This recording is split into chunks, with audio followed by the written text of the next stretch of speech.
పెద్దబాబు గారు,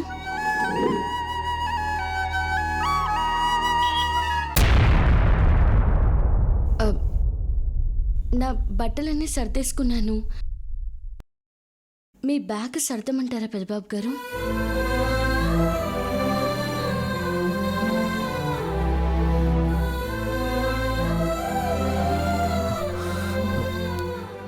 ఇంకా ఇక్కడ ఉండాల్సిన పని లేదు కదా పార్వతి. తాజ్మహల్ని చూడాలనుకున్నాం, చూసాం. దాన్ని విడిచిపెట్టి వెళ్ళిపోయినా తాజ్మహల్కి ఏమి బాధ ఉండదు, అది అలాగే ఉంటుంది.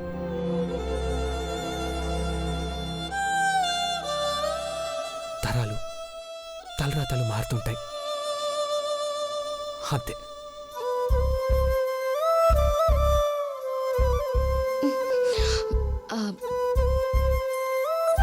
ನಾನು మీకిచ్చిన తాజ్మహల్ అయినా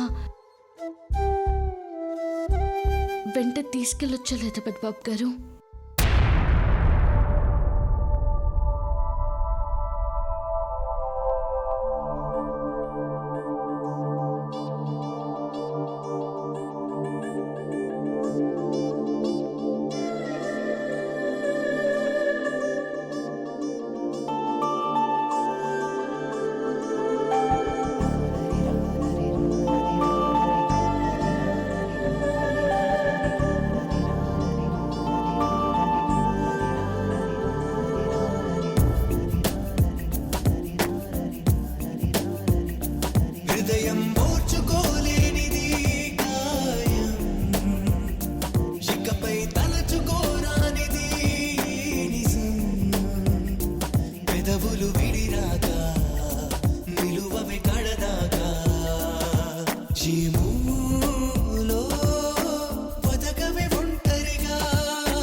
అలాంటి వాళ్ళది నిజమైన ప్రేమ కాదు, అది వ్యామోహం.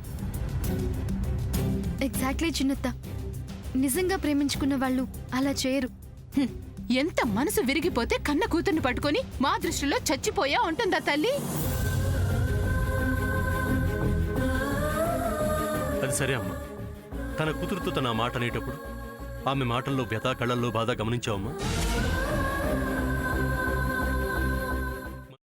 పెద్దబాబుకు బర్త్డే విషెస్ చెప్పు కూడా వెళ్ళాం కదా. ఊరికే ఎలా కాలిపోతుంది? మంట పెడితేనో పడితేనో తగలబడుతుంది.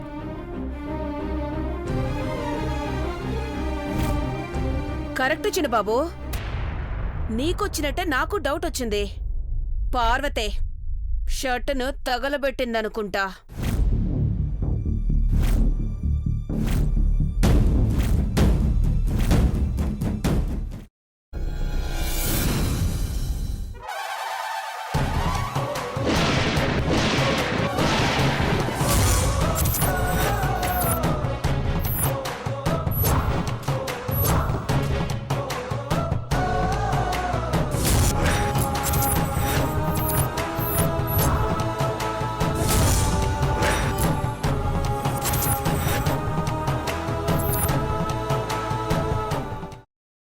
తర్వాత పొట్టు తీసేసి చాప్ చేసి పక్కన పెట్టుకోవాలి. ఒక ప్యాన్లో కొద్దిగా నూనె వేడి చేసి అందులో ఆవాలు, మినప్పప్పు, శనగపప్పు, కరివేపాకు, సన్నగా తరిగి పెట్టుకున్న ఉల్లిపాయలు వేసుకుని 1 నిమిషం పాటు వేయించుకోవాలి. ఆ తర్వాత కాల్చి కట్ చేసి పెట్టుకున్న వంకాయని కూడా అందులో వేసుకుని బాగా మిక్స్ చేసి బౌల్లోకి ట్రాన్స్ఫర్ చేసుకుని అందులో తగినంత చిక్కటి పెరుగు లేదా పల్చటి పెరుగు వేసుకుని మిక్స్ చేసి అన్నంతో కానివ్వండి, చపాతీతో కానివ్వండి సర్వ్ చేసినా చాలా బాగుంటుంది.